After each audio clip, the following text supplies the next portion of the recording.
और जो लोग आप पे पथराव करते हैं, टेंशन मत लेना। हाथी ने कभी भौंकने वालों की परवाह नहीं किया।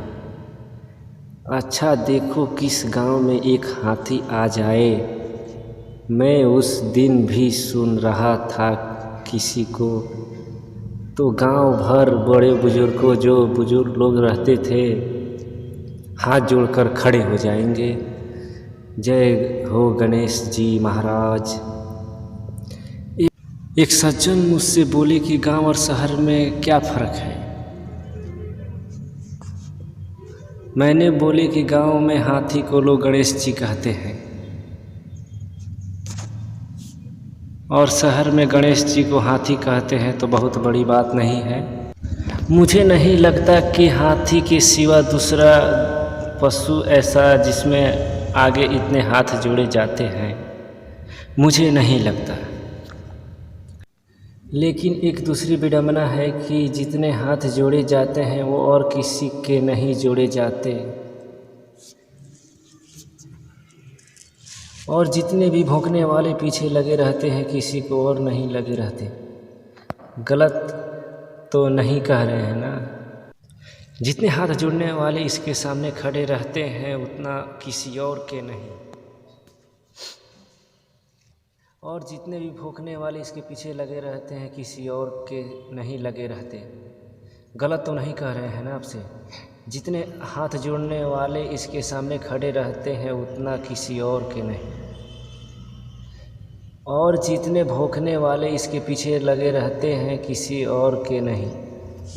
गांव भर के बड़े वृद्धों हाथ जोड़े खड़े होंगे और भौंकने वाले पीछे पड़े होंगे। टेंशन लेने की ज़रूरत नहीं है। और मुझे आज तक साला ये बात समझ में नहीं आया कि कुत्तों को हाथी से तकलीफ़ क्या है।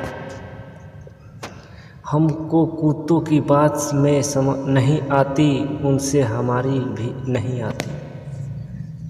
अगर समक्ष में आती तो हम पूछते कि भैया तुम्हें तकलीफ़ क्या है, और कुत्ते जवाब देते कि मैं भी बता दूं आज आपको।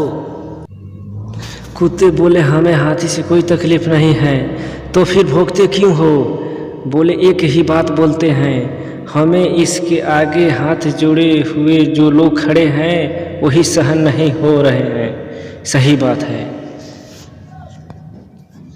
जिसके जितनी स्तुति हो उतनी उसकी निंदा होगी, जिसकी जितनी स्तुति होगी उसकी उतनी निंदा होगी। स्तुति करने वाले हाथ जोड़े खड़े होंगे या भौंकने वाले पीछे पड़े होंगे।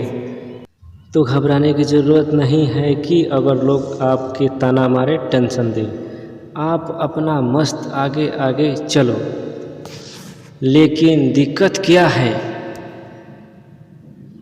अच्छा कुत्तों की इतनी हिम्मत नहीं है कि हाथी के आगे आके भौंके। आगे आके भौंकते नहीं या पीछे भौंकना बंद करते नहीं। लेकिन आप देखो हाथी के, देखो उसकी चाल में कितनी मस्ती बनी रहती है, क्योंकि वो हाथी जोड़ने वालों के पास ठहरता नहीं और भौंकने वालों के पास मुड़कर देखता नहीं। Thank you.